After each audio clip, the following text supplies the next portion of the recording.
Welcome to the Wealth is in the Details podcast. In this podcast, financial planner Peter Raskin helps families and business owners understand and prepare for their wealth journey. Along the way, thoughtful and detailed planning can provide clarity and confidence as clients confront a multitude of financial decisions. Listen in as Peter shares stories and insight into people's wealth journeys. Now, let's get into today's podcast. Hello and welcome to Wealth is in the Details with Peter Raskin from Raskin Planning Group. Peter, how are you today? I'm great, Eric. How about yourself? I am doing fantastic. It is Good. We're warming up, baby. I mean, we've talked about the cold for a long time. We're starting to warm up. I know you're seeing signs of spring in your area, and I'm excited. What about you? I am too. I was just down the Cape Cod and walking on the beaches nice. over the weekend, and it was a beautiful blue sky day and or a couple days, and just great to have spring at least threaten us. Yeah, right. I'm just going to start off this podcast saying I'm completely jealous. You know how many beaches I have here in Nebraska. It's fantastic. None. So yeah, no, I'm going to live vicariously through your beach walks for a while. You've got a guest on the show today, right? I'm really excited. Can I introduce him? Please do. Thank you. Jeff McLinden has joined us, and he is the owner of JM Construction, a design build remodeling company located in Framingham, Massachusetts, serving the western suburbs of Metro Boston. So I'm super excited that he's on the show. Peter, thank you so much for bringing him on. But Sure. Why did you have Jeff on the show today? Yeah, it's over the last 12 months, I think it's fair to say that most of our listeners, and I know for myself and probably you as well, have spent more time in your home than you ever thought was possible. Oh, yeah. And for most of us, our home is our most valuable asset in so many ways. Yeah, there's the financial value but there's so much more. It's, all about those other feelings like safety and comfort and family, and certainly all the memories, the relaxation and the pride of the hard work and the sweat equity that we put into it. We think about the home we live in now, but I think about home and I think about my home where I grew up. And I even think about my grandparents' home. So it's so important to all of us. So not only are the memories striking, but it's probably our most expensive asset. If you consider the annual costs like taxes, insurance, maintenance, utilities. Owning a home, it's always something that needs repairing or updating. It's always something. Well, and we've had a lot of time to look around, or my wife has had a lot of time to look around and tell me what needs to be done. So yeah, we've got a list. Yeah. And so a big part of financial planning is understanding these expenses and then accounting for them on an annual basis. So we want to put them into the budget. So in any event, what I think is that many of our clients and listeners at some point want to upgrade or improve their home in some way or another. I know I have in the past. And so with that in mind, I thought it'd be really interesting to speak to Jeff McLinden about what it's like to own and manage a small high-end design build remodeling firm. And I thought we would talk about it from two perspectives. Number one, what are the unique challenges of owning and managing a small contracting business? And then two, what are the things the homeowner needs to know so their expectations are met, so they're satisfied with the end product and they feel good about the remodel experience? So Jeff, thank you for joining us. I really appreciate it. So what are those unique challenges owning and managing a contracting business? Well, thanks, Peter. I'm kind of nervous, and I really appreciate the invite. And this is going to be an interesting adventure for me. But as you know, being a business owner, Peter, there's lots of challenges. One of the things that I've probably struggled with the most over the years, and we've been in business for 35 years, and it's really about creating a leadership team and having, setting up and establishing the seats, if you will, and then getting the right people in those seats. I've been blessed, really, truly blessed with the team that I have. And it's taken a long time to get to where we are, but we're finally getting to a place that we've set up operating system that really works for our company. For years, we've tried many different approaches, business wise. The next shiny thing. And it's always we find a particular operating system or a standard operating procedure that we start to follow, and then it'll fall off. And just this past year now, we've really come to a place where I feel really good. We've like all the cliches in business ownership, creating core values and having a mission statement and all those things. We've worked on that stuff for years, and much more so than your usual company, I think, usual remodeling company, but because we really take a lot of pride in what we do, and we try to, create an environment for our people, but also for our clients that is, professional and fun to work with. So creating those core values have helped us to redefine how we approach things. And those core values kind of dictate everything that we do. But ultimately, one of the biggest challenges has always been in our business is getting the right people, and especially in construction, because none of the younger generation are getting into residential construction. So it's really hard to recruit. All of the folks that we do interview and hire are in the older generation. So it's hard to find young people getting into the trades. And it's such a wonderful career, such a wonderful way to doing such important work. And it's too bad that this generation, the younger generation, isn't embracing it as an opportunity for them. Right. No, it's absolutely. I mean, there's a wonderful reward in doing what we do, and taking really solving people's problems. But as far as the craft itself, when you can take a pile of material and create something of beauty and function, it's super rewarding. That's one of the things that got me into it when I was younger. But yeah, absolutely. All the younger people, what they're doing, what I'm seeing, they're coming out of colleges with construction management degrees, but they're going towards the commercial field. And a lot of the commercial companies, the larger firms, are recruiting like sports teams to the point where they'll if a young person that may be a junior or sophomore in college agrees to come to work for them when they graduate, they'll pay their senior year of tuition. Wow. It's like, yeah, it's crazy how strong their recruiting is to try to get the people into their companies. Yeah. Well, I'm so intrigued by what you said about the challenges of running a business.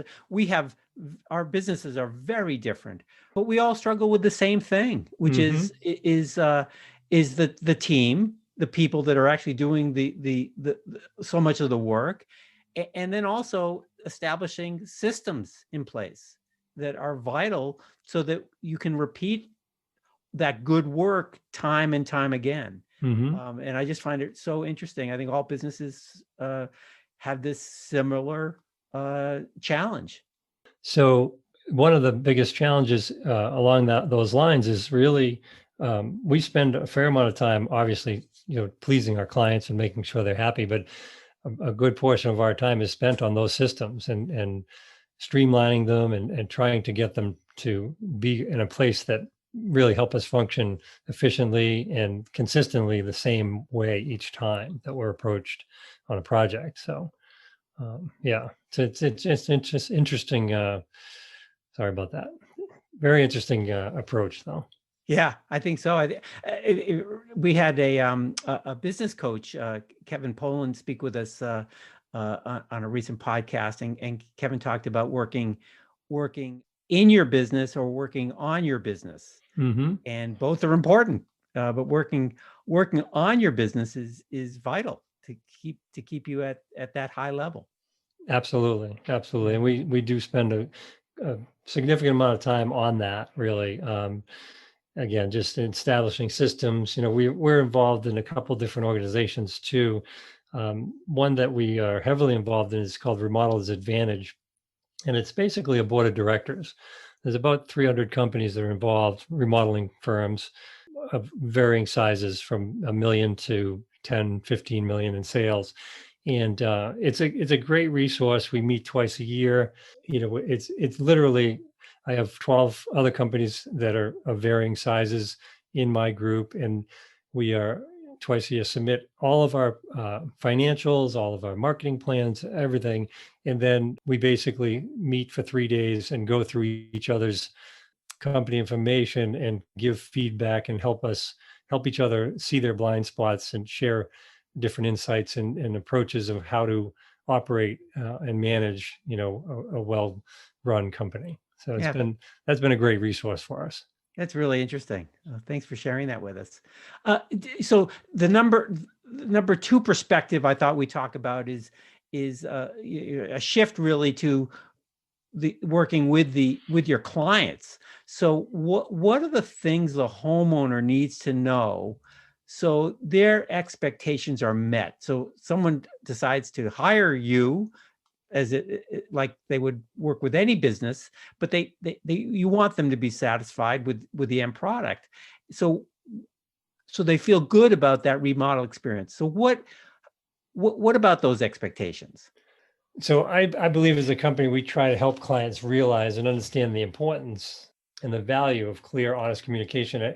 We hear the stories, unfortunately, from a lot of people that they have bad experiences with contractors. And actually folks that have been through remodels before they met us are really good candidates for us to work with because they have a good baseline to compare us to. But by setting realistic expectations up front, we can really avoid the confusion and conflict as they progress through the process. And it is a process.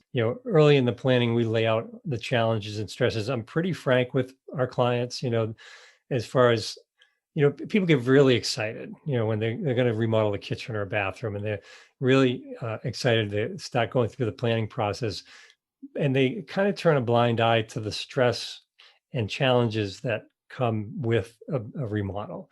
And so not that we try to scare anybody away, but we want to really help them understand the whole process. And it's fun and exciting coming up with a nice plan and then doing all the shopping and product selection. That's like a really great experience. But then you get started with the project and they're really, really excited. But then halfway through, you're 3 weeks into a project, they realize it's not as fun as they thought it would be. So I try to kind of explain and educate our clients ahead of time. And by doing that and really walking through the potential challenges, it just helps minimize the stress level and makes them a little more comfortable in the whole process.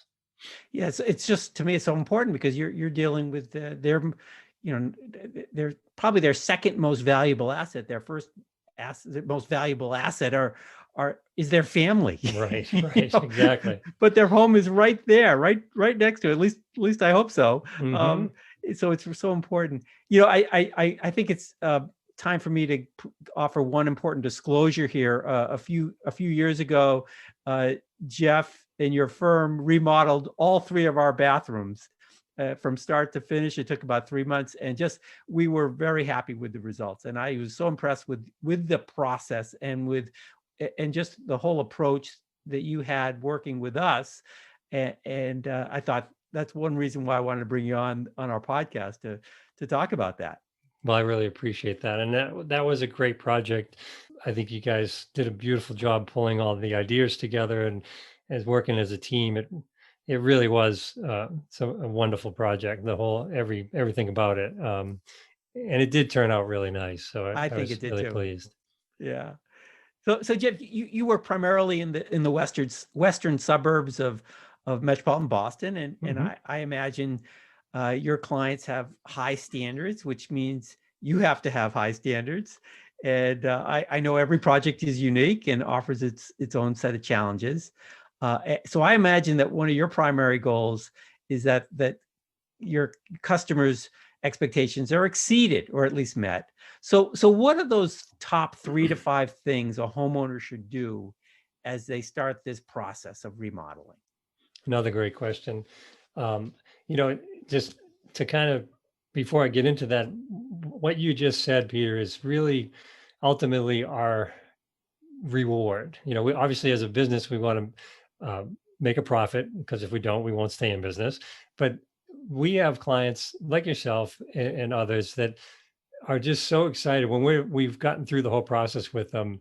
We do a survey with all of our clients, and we also ask them to do a review on one of the social media platforms. But when we get, and we do get them quite often, when we get a really great review from a client, or they rave about our people and our team, that is the biggest reward. And like, we share that, of course, with all of our people, and it's just, ultimately, that is our goal. When we hit the mark and our clients are super happy, and it's interesting too, because there's many people I'll meet with, and I'll ask them, if they've been through a remodel before, and if they have, I'll ask, how did that go? How was that experience? And they'll say, it was really good. It went really well. We were really happy, and there's always, unfortunately, in our industry, there's a lot of different levels of service, and when we try to avoid the but. We don't want people to be telling their friends and family about how great an experience it was, but so when people rave about us, that's ultimately our goal. So, but there's a number of things clients can do to prepare for a remodel. Probably the most important is to really, obviously we'd love to work with everybody we can't, but to research, to do the homework, and to connect with a design build remodeling firm that they feel comfortable with. And what I mean by that is it's critical that you feel in your gut. There's one thing to do research and check references and so forth, but you really do need to feel good about the person you're talking with in the early stages. And a lot of our clients, what we'll do, especially on the little bit larger projects, they like to meet our project managers before they get too far into the process. As a design build firm, the client gets to meet myself. I do all the general management and sales, but then they will meet our designer, Courtney. So they get another, visual and get to meet another portion of our team. And so there's a comfort level there. But the idea, I guess what I'm getting at is you really need to feel confident and comfortable with the people you're dealing with, because ultimately, if you go forward with the project, their team will be showing up at your doorstep every morning, depending on the type of project, for months on end. And so you really want to feel comfortable with these folks that are going to be in your house day in and day out for, depending how long the project goes, so I think that's real important. It is important also to do your research to make sure that people are licensed, that you bring into the project, and that they're insured properly. And that's really easy to do. You can check with the state public safety department, doing your due diligence, making sure that they're licensed, insured. But really, it's helpful if you ask for references. Of course, any company, any contractor is going to only give you their best people for references, their best clients.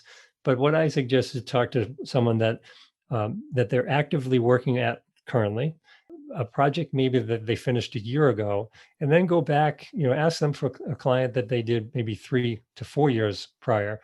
And the reason I say that is it gives you a better sampling of the company's approach. So, you can ask some specific questions, but even just most folks will, if they're excited and they enjoyed the experience, they're going to share that with you. But they may find, if you ask, how did they manage the cleanliness of the job site and the dust control? How did they manage the production? How was the team? Were the guys timely? Simple questions, but if you span that time frame, it gives you a better idea. So if the project that was done 2 or 3 years back, what kind of follow-up was there? Were there any issues? How did they address the issues? So it's really, I think that's a pretty important step in the whole process. But another one that people, it's interesting too, and you might see this in your industry too, Peter. It's critical to establish a budget range because what I've seen happen too often, and a big part of what motivated us to get into design build is people would come to us that spent thousands of dollars on plans. They've done the old, interview 3 or 4 architects, get a drawing done, get 3 or 4 bids, find 3 contractors that'll bid on the project. And that in itself is a challenge, just to compare all that, to be sure that you're comparing all the same type of quality and approach. But they'll come to us with these plans and ask for a bid, and then when we used to do this, we would price the job, and it would be twice what their budget was. And so they've spent thousands of dollars on plans, and they're going to either throw them in the barrel or go back to the drawing board and start over. And so it's really disheartening for the client, but it's also for contractors working that old system. You spend all that time putting pricing together for nothing because it's twice what the client wanted to invest. So it's really helpful to have an open conversation with a design build firm, or if you're going to go the old track and connect with an architect, to come up with a good understanding of what you think your budget, what you are willing and able to invest. Because at that point, if you connect with the right people, they'll work with you and design within your budget. It's a much better approach. When you have a wish list and there's 10 things on the list, and it's, a contractor comes back to you and says that it's going to be, $500,000 to do all of what you want to do, you're going to rethink your investment unless you really are willing to invest that kind of money. So the point I'm making, though, is it's important to have a budget in mind. And I know we all are taught at a very young age, don't talk about money. And there's inherent fear of sharing that information.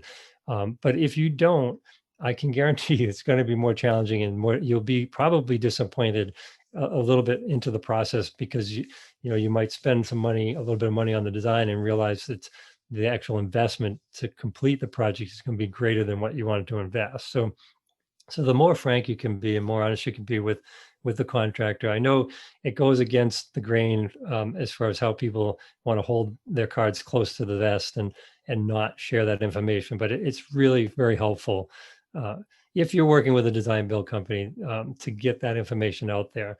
And then the final thing I'll say on that front is any inspiration, photos or ideas that you can gather before you meet with a design build company is super helpful. So there's lots of resources obviously online. You can Google just about anything, but House is a really great source, and then Pinterest.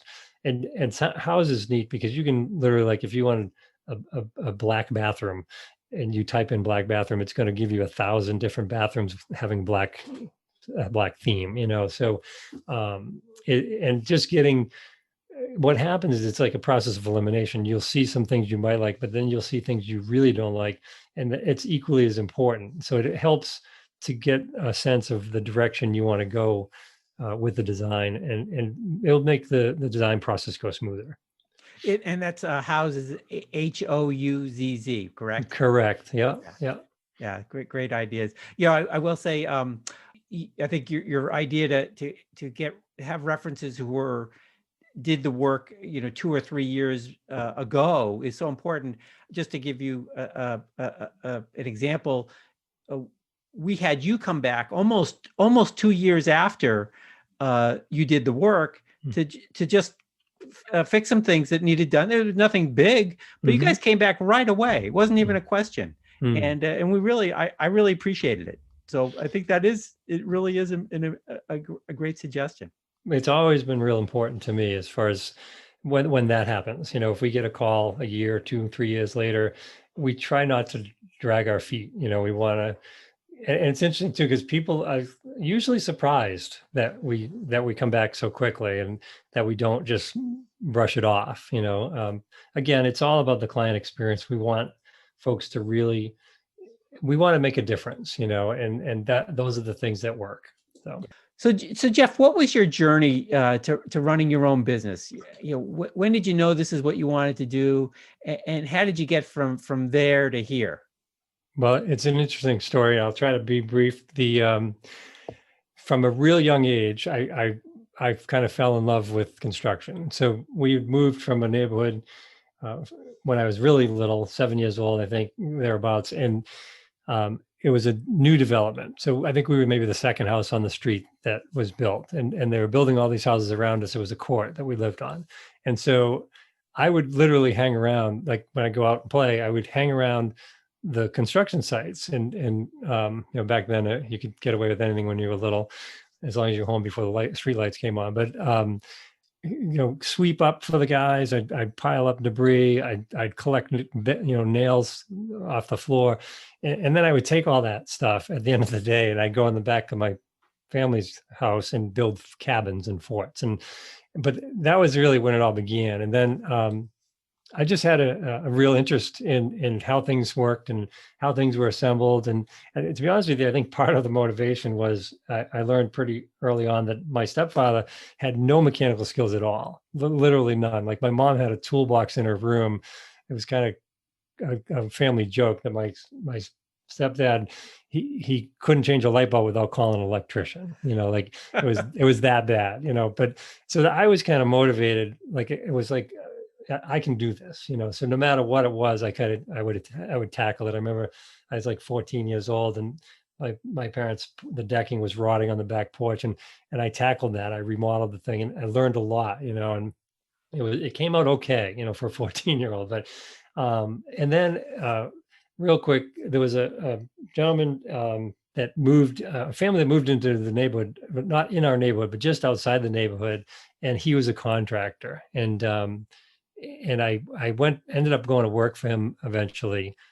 And it was one of the best things I had ever done. So that was really, it was a huge transformation at that point in my life. So. Yeah, those are great stories. I love to hear how people began their interest in whatever they do. It's fascinating. So that's great. Jeff, I always believe, everyone has strengths and weaknesses, and I also believe that successful people get help along the way, and really successful people embrace that help or that mentorship. So I think embracing mentorship and help and coaching is just a great strength. And so did you have any special mentors that helped you along the way? I did actually, and I still do. But early on, as I mentioned a minute ago, the family that moved in, the owner, the father, was Leo Dalpy, and they opened a driving range, and but he by trade was a contractor, and he was a sought after contractor, and he's old school, in bed at 7:30, up at 4 a.m, just hard worker. And he did take me under his wing. And if I did a project or did a task for him and made a mistake or did it wrong, he was the type of guy that you tore it apart and redid it. Nothing was, he would never allow anything just to go. And I learned a lot during that process. I worked for him for probably 4 or 5 years, and just the work ethic and the quality of his work. And I always idolized the fact that people would wait for him literally years for him to do their project, and whether it's building a home or doing an addition. And I always was amazed by that he was that good that they would wait that long for him. And so he helped me in a lot of different ways. As far as I remember, he used to tell me, when you run up against a problem and you're trying to solve the problem, he said, you need to step back and take a look from, the 1,000-foot view. When you're too close to a problem, you can't solve it. And that was just one of the things, and it always stuck with me. But yeah, he was wonderful. And I still have mentors in my life today. And one of the gifts I've had for the past 25 years is one of my coworkers. She's my VP of operations, Wendy Ballou. She's been with me for 25 years, and she's been my compass and mentor in a lot of different ways. And we're a good team. It's just been a wonderful experience with having her involved. But yeah, mentorship is huge. And that RA that I mentioned, many of the folks in that group are mentors as well. So it's been a great experience, and helped in so many ways to help me grow as a person and as a company. And I bet you're acting as a mentor to many as well. So it goes both ways. That's true. Yeah, that's true. We had, as I mentioned earlier, we had a business coach on, Kevin Poland, joined us on a podcast, and he talked about doing a SWOT analysis. And he believed a business owner should always consider what their strengths are and what their weaknesses are. So, and then what are the opportunities and what are the things what are the threats? So I want to ask you just 4 quick questions. What are the strengths of your business that you can maximize? Great questions. I've seen the SWOT analysis. I actually have not really practiced it or went through the process, but it's one of the things that come up in our RA meetings. But I think probably one of the strengths that I have, this was not a strength, this was definitely on the weakness end years ago, is being able to delegate and elevate people around me. And initially, I'll give a real quick story. I had my first hire when we were a very young company. He was a great kid, had some good basic skills. I wouldn't let him do anything. Like I wouldn't let him cut anything. And I learned really quickly, as soon as I allowed him to try and to make mistakes, he just accelerated and became a great craftsman, and so I learned pretty quick after those first few years being in business that if I don't delegate, I can't grow. And so that's become a strength for me. And again, I think it's all about the people, really. Yep. So true. So what are the weaknesses of your business that you can acknowledge and hopefully overcome?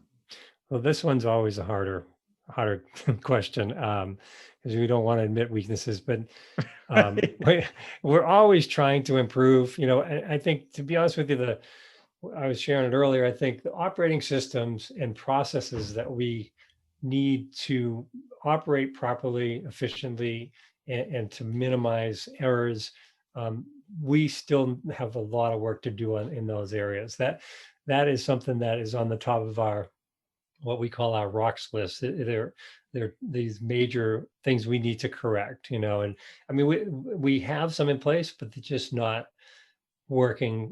They're not as user-friendly as they need to be. And that's an area we need a lot of work on. I think every business needs to keep on improving those systems and processes. And you're always good business owners looking for weaknesses that they can improve. Exactly. And so the third question: what are the opportunities out there that you think you can leverage? So what's happened we've been working with the same marketing firm for a number of years, and we've gotten to a point now, they've gotten so much traction and we've gotten such good return on our investment, if you will, as far as when it comes to bringing good qualified leads in the door. And that has become, we're literally getting about 8 requests a week, which obviously we can't handle them all, so we're really trying to be as responsive as we can and to leverage all of those opportunities. And I'm starting to get to the point where what I might be doing. So we're partnered with a smaller firm that we work with. I think I might start referring some of those projects to this smaller firm, because our goal is really, our sweet spot is more in the kitchens and baths and those types of projects. But kind of leveraging all of those incoming calls now, really taking advantage and working with those people to help them solve their problems that they have. So. And lastly, the final question of the SWOT analysis: what threats to the business that are out there that you want to minimize or eliminate?